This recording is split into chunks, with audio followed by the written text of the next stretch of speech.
Hey guys, this is Mel, and I'm back to talk about Arrow, episode 615, titled Doppelgänger, which premiered Thursday, March 8th, 2018 on the CW. I'm recording on March 11th.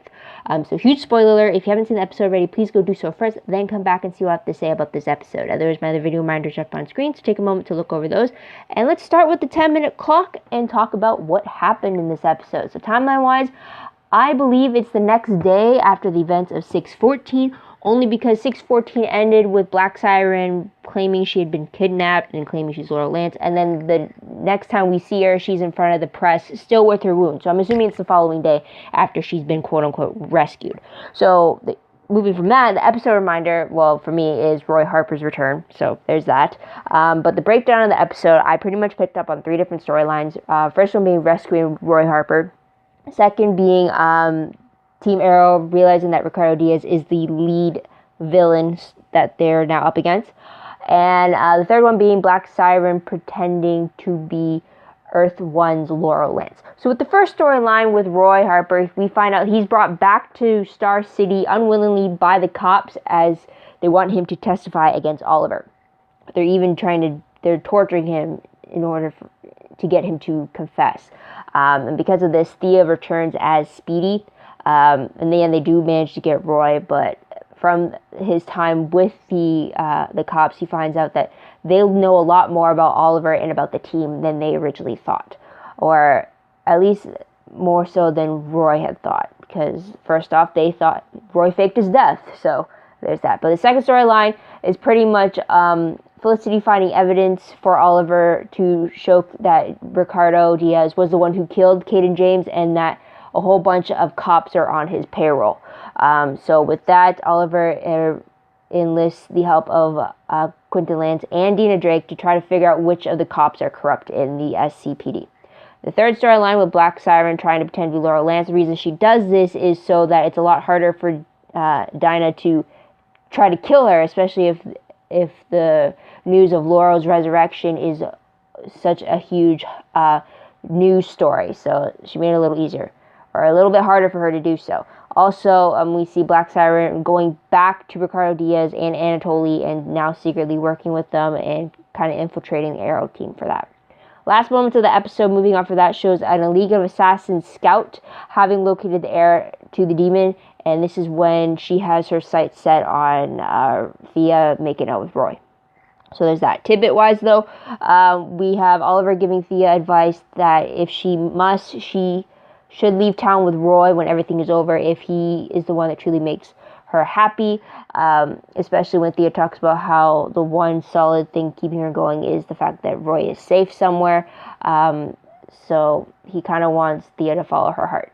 Also, we find out that Diggle hasn't been the Green Arrow in 2 months, so it's been 2 months since his arm was compromised, or it's been also 2 months since Oliver has been back as the Green Arrow, so there's that. Also, mentions of Renee being treated off-screen for his injuries from the last episode, and we get this in the form of Curtis kind of starting to tell Renee's daughter Zoe that her father's kind of been in an accident. So there's that. Moving on to the most shocking moment of the episode, I would have to say that it had to be the fact that Ricardo Diaz's dirty cops know everything about Team Arrow, or they know a lot more than I initially thought. Or at least Ricardo Diaz does. Not sure to what extent the cops themselves know, but we do know the district attorney under Diaz's payroll knows some things. Ricardo himself knows some things, so it's just a little shocking to know that they know so much, and then it has me questioning, well, how long have they known this stuff? So there's that. Moving on to top 3 favorite moments. First one has to be Roy Harper's return, for sure. It sucks that he had to be tortured, but it's great that they found a way to bring him back into the city. So there's that. Another favorite of mine has to be Oliver assigning Lance and Dinah to try to figure out who is on Ricardo's payroll within the SCPD. I like this only because not only it forces Dinah to postpone her revenge against Black Siren, but it forces her to work together with Quentin Lance because they both believe in the symbolism of the badge and protecting the city. And it was just great to have Team Arrow fully aware that there are corrupt cops that have been under the radar so far. So that was a favorite of mine, and I'll leave it at that. I guess another low-key favorite would be seeing Thea back as Speedy. She hasn't been, I don't think she's been Speedy since, the Vigilante Speedy, since, last season, I believe. Yeah, last season. So there's that. And also it was great for Roy to make a comment about the fact that her Speedy, costume is his old Arsenal hood. So there's something there. Kind of sucks that means we won't be able to see Arsenal and Speedy suited up together. So there's that. Moving on to top 3 peeve moments. The only peeve I really had was Black Siren can't be trusted. I thought maybe she was actually trying to turn over a new leaf and try to be the Laurel Lance that they all remember from Earth 1, and her trying to make amends by being more like her. But then she ends up being in alliance with Ricardo and Anatoly and sending secret messages. So now I don't know. I definitely can't trust her. I kind of wish I could, but now I definitely can't trust her. Whether she redeems herself or not, I definitely can't do that. So there's that. So moving on to what moment will I remember most when I look back on this episode. Roy Harper, for sure, hands down. I'll leave it at that. But moving on to random questions. First question being, how does Ricardo Diaz know everything about Team Arrow? How long has he known? Since he knows that Thea is Speedy, and yet, like I said, she hasn't been Speedy since last year. And I'm assuming Ricardo Diaz maybe wasn't in the know until Caden James recruited him, which was 18 months ago.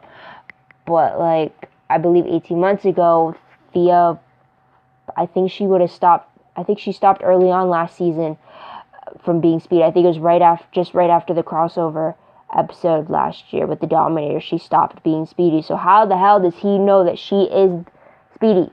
And also, did Anatoly spill the beans about any of this? Or was it Caden James? Or like, how do they know about this stuff? So there's that. Another question is, does everyone still believe that the Hood, the Arrow, and the Green Arrow are all 3 separate vigilantes?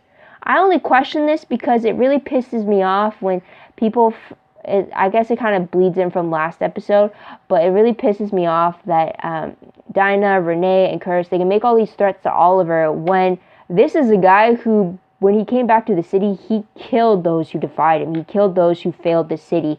He took on Ra's al Ghul. He was trained to be the next Ra's al Ghul back in season 3. He took on Damien Dark. He was ruthless when he first came back from Star City, and then you had those 5 years when he was doing stuff when everyone thought he was dead. I mean, Oliver has a reputation. Oliver could do things. He is lethal, and yet you got these 3 newbie nobodies threatening him as if like they could take him down. I'm sorry, no. There's absolutely no way you could take Oliver down, and that pisses me off. So it has me wondering, because I know beforehand when Renee and Curtis were first recruited, they had no idea that the Arrow and the Green Arrow were the same guy, or was it the Hood, and they didn't realize that Oliver was more than one vigilante. So I'm just wondering, has that been forgotten? It's just like, it seems like with all the crap going on, it's just like, are you forgetting where this guy came from, what he's trained to do? I mean, he could easily end you, and yet he has the restraint not to. So it's like, but I'll leave it at that. Moving on to predictions very quickly. Based off the promo for 6/16, it is revealed that the episode returns March 29th. So that's another 2-week hiatus for us. And it shows Nisa Al Ghul returning, and with a warning that the League of Assassins has come for Thea, since she's the daughter of Malcolm, who is the former Ra's al Ghul. So they're coming for her. And I could have sworn I saw Roy in the back in the promo. I'm not sure, but I guess we'll have to see about that.